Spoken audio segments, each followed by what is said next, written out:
a su gradiente de concentración para que sea menos negativa el interior de la membrana y logre su reposo. ¿Eso se comprende? ¿Sí? Sí. ¿Todo está claro?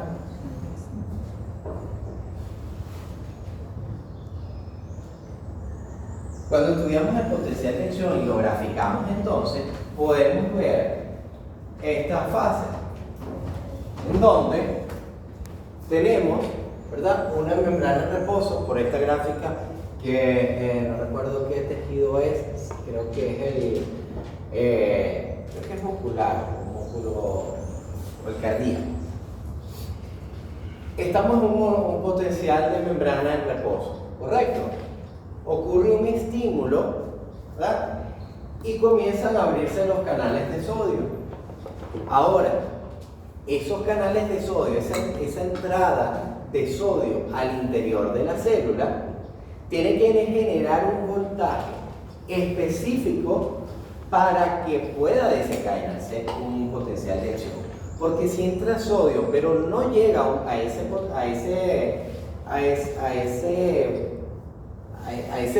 específico, no se va a desencadenar el potencial de acción. Entonces llamamos a un potencial umbral. Ese potencial umbral es el voltaje que tiene que llegar o superar por la apertura de los canales iónicos afines al sodio, para que entonces esa despolarización se logre al 100%. ¿Me explico? Una vez que llega entonces esa positividad en el interior de la membrana hacia el enlace menos negativa y logra el umbral de acción, al llegar al umbral de acción ocurre automáticamente la despolarización. ¿Qué ocurre en la despolarización? Se abren los canales de sodio, se abren todos y entra gran cantidad de sodio al interior de la célula. Por eso vemos entonces esta espiga de voltaje en donde de un valor negativo puede llegar incluso hasta valores positivos de la membrana, por encima del cero.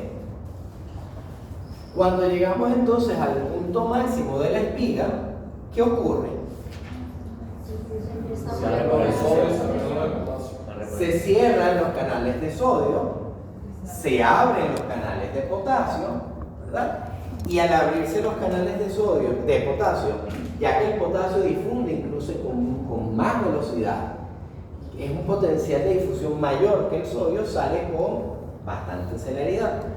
¿Qué ocurre? Al abrirse entonces esos canales, sale el potasio y se repolariza la membrana. ¿De acuerdo?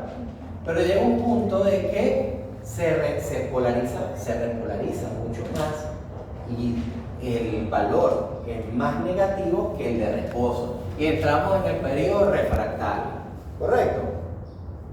Y este periodo refractario, si estamos por lo menos en la punta inferior de esa espiga, vemos que identificamos que es el periodo refractario absoluto. Por más que haya un estímulo, no es suficiente para poder estimular, para que se desencadene ese potencial de acción.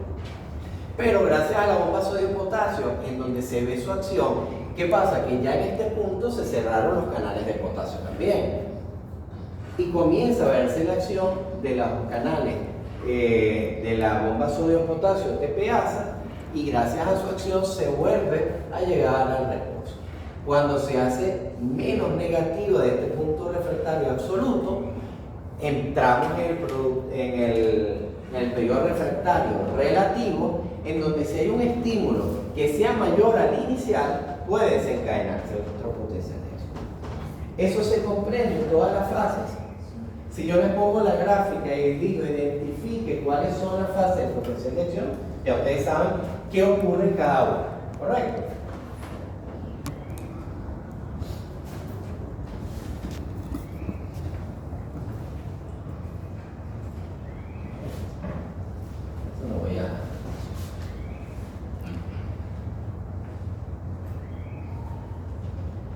Esto es sumamente importante, como les decía. Hablamos de los tejidos excitables que tienen la capacidad de excitarse, pero además de transmitir La neurona, ¿verdad? Al recibir la estimulación por un neurotransmisor, hay una apertura de los canales y genera toda esa transmisión, ese voltaje en toda su membrana. ¿Y qué es lo que va ocurriendo? Que hay una transmisión, viaja ese potencial de acción a lo largo de toda la neurona. ¿Eso se comprende? Al músculo, que ocurre básicamente lo mismo.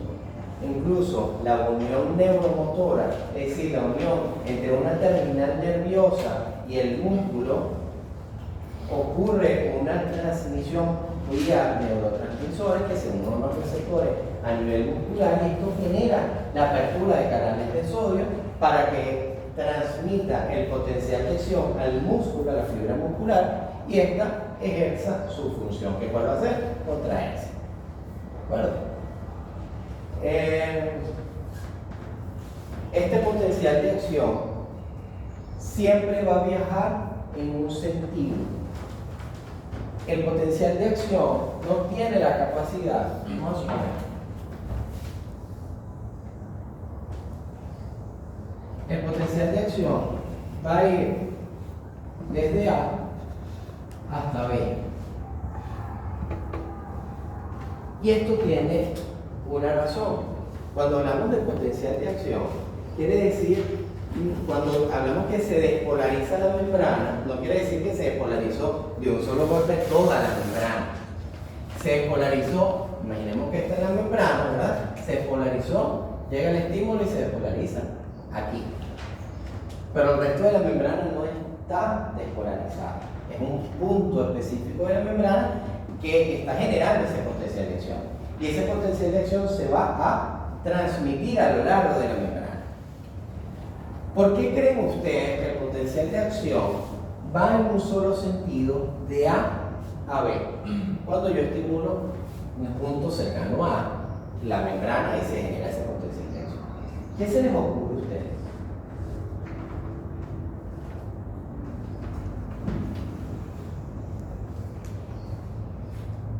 Las cargas. Por ahí va. ¿Puedes completar la idea? Bueno, si se genera el potencial de acción, se abren los canales de sodio y el sodio entra a la célula porque se atrae la carga positiva a la negativa. Ajá. Por eso es que va en esa dirección. Si se abre todo, se... Sí, no, va por ahí, pero falta algo. ¿Cómo? Las cargas no se pueden devolver. ¿Por qué? Porque estaría doble positivo y no hay ahí. Por ahí va la respuesta, pero falta un factor de por qué no se puede devolver. Mis cargas iguales que se peguen. El gradiente. No tanto por el gradiente, ¿no? Pero va por ahí, los canales. No, ya están tirando flechas. Si yo despolarizo este punto, ¿verdad? Se genera el potencial de acción. Este potencial de acción viaja entonces, ¿verdad? Y se van abriendo los canales de esta parte, los canales de sodio. Se despolariza entonces aquí, esta también, ¿verdad? Pero ese voltaje va a intentar retroceder, ¿cierto? Pero ¿en qué periodo del potencial de acción creen ustedes que se encuentra esta zona? Absoluto. ¿Absoluto qué?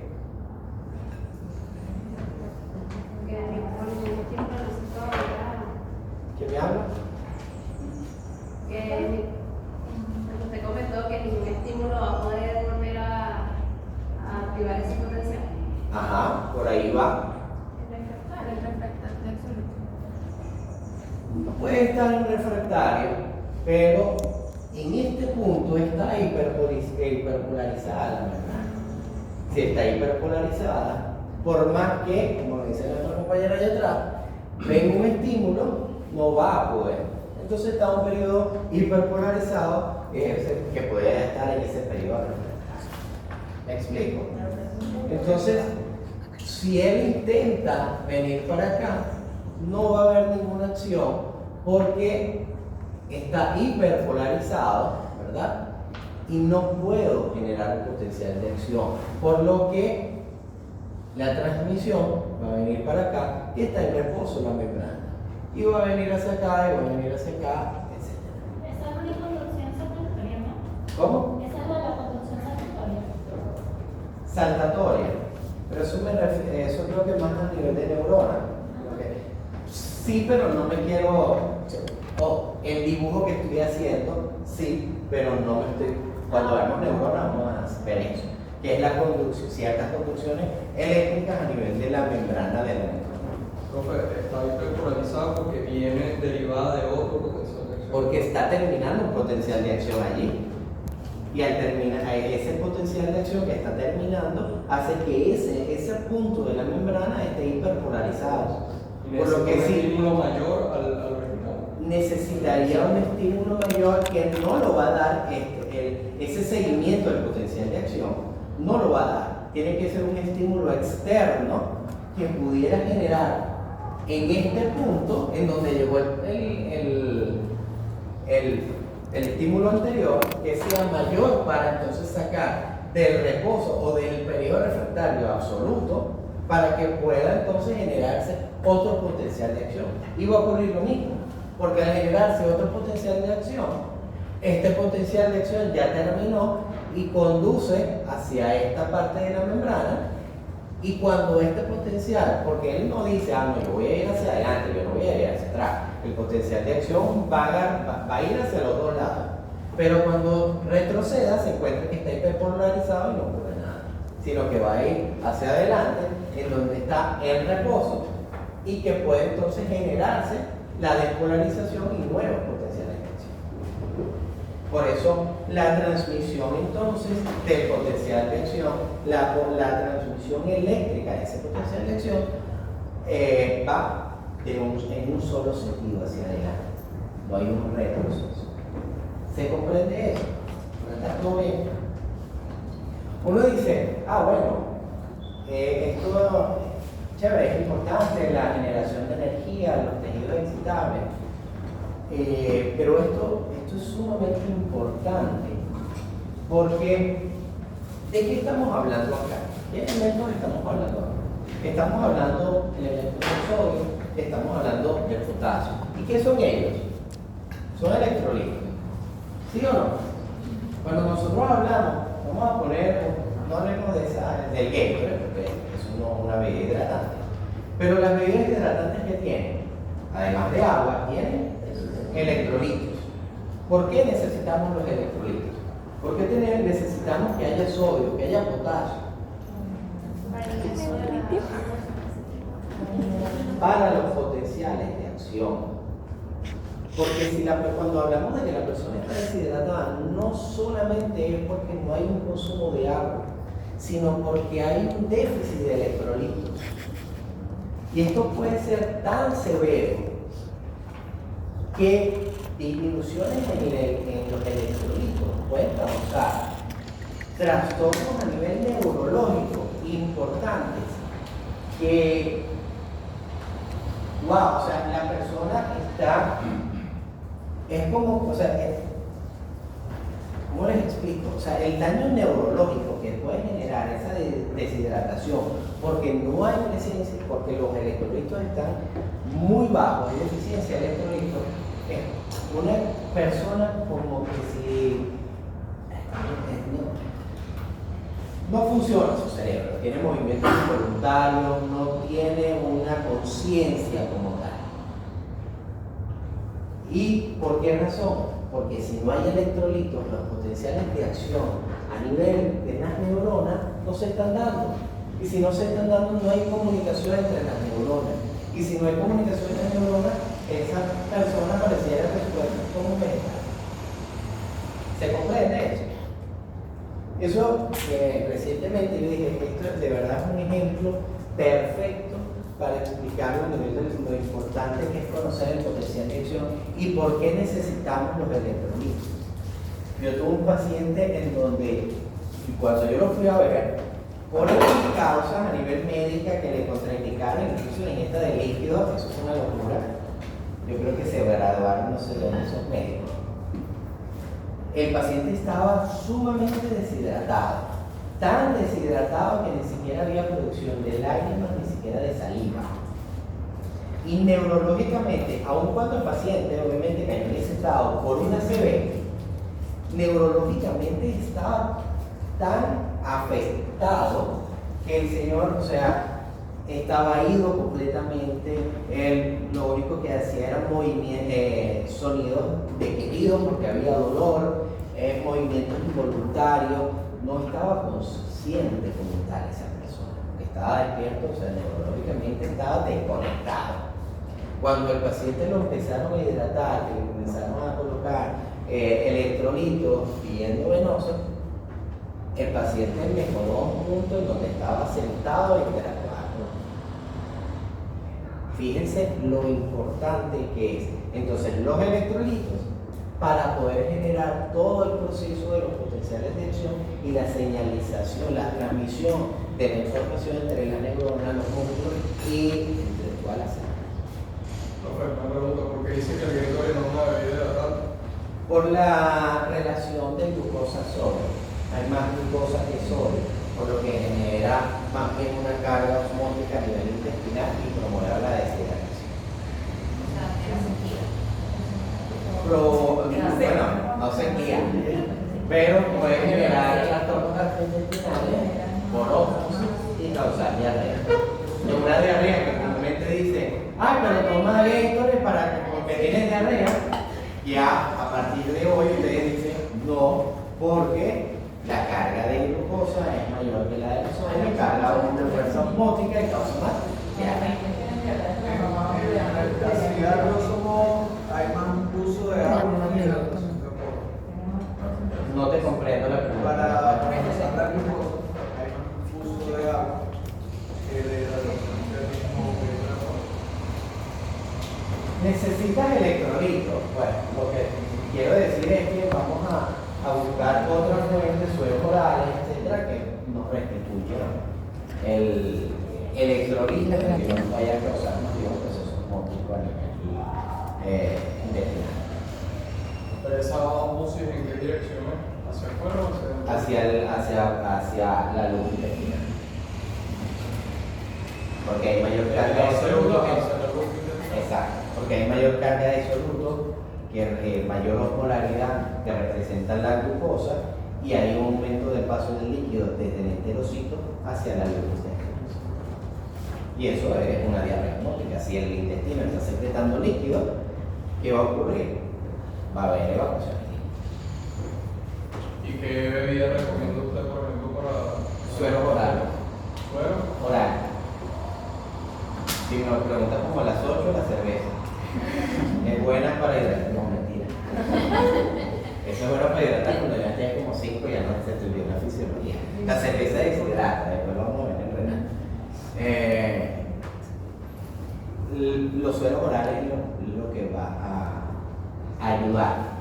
Los sueros deportistas se les recomienda más o construir un suero oral más que el Gatorade. Obviamente, el marketing de Gatorade, que tú vas a hacer un ejercicio y lo primero que piensas es más un Gatorade para hidratar, pero no es ahí.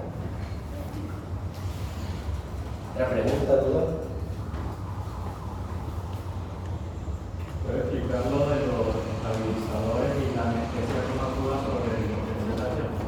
Sí, pero te lo voy a explicar en la siguiente clase cuando hablamos de neurona.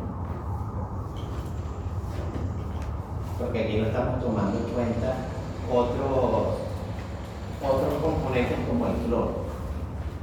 Pero bueno, voy a adelantar para no dejarlo así. ¿El cloro qué carga tiene? Negativo, ¿verdad? Yo puedo recibir un estímulo en la membrana que en vez de abrirme los canales de sodio, va a abrir los canales de cloro. Si abro los canales de cloro, que tienen una carga negativa y que su gradiente de concentración es mayor en el exterior que en el interior de la célula, ¿hacia dónde va a difundir el cloro? Hacia el interior, ¿verdad? ¿Y qué va a pasar con el voltaje en el interior de la membrana? Va a ser más negativo. Si hace más negativo, se hace menos estimulable esa célula. ¿Sí o no? Sí. Entonces, a nivel neurológico, ¿qué creen ustedes que ocurriría? Las anestesias, ¿verdad? Lo que hace es aumentar esa negatividad de la membrana o aumentar el umbral de acción, ¿verdad? Para que esta célula no sea excitable y no genere alguna estimulación. Eso es lo que hace el neuronal. Eso lo vamos a ver cuando veamos. ¿Preguntas, dudas? En el momento que se da la repolarización, no se puede volver a excitar en ese punto. Es imposible. Cuando se está dando la repolarización. Cuando se está dando la repolarización, imposible. Porque están los canales de potasio abiertos y está saliendo gran cantidad de potasio. Y la negatividad de la membrana, o sea, esa positividad que se había generado con la membrana de sodio cae enormemente a incluso valores mucho más negativos de recursos. Entonces es imposible de verdad que se pueda utilizar. Una vez cerrados estos canales de potasio, que ya no haya más fuga de potasio hacia el exterior y que comience a verse más el efecto de la bomba sodio-potasio TPasa. En ese punto, que ya estamos en el periodo refractario relativo, un estímulo mayor al inicial si pudiera generar entonces una nueva despolarización, un nuevo potencial. ¿Otra pregunta? Entonces, una vez que se genera, no, eso es ya la transmisión ya se cae, porque se abren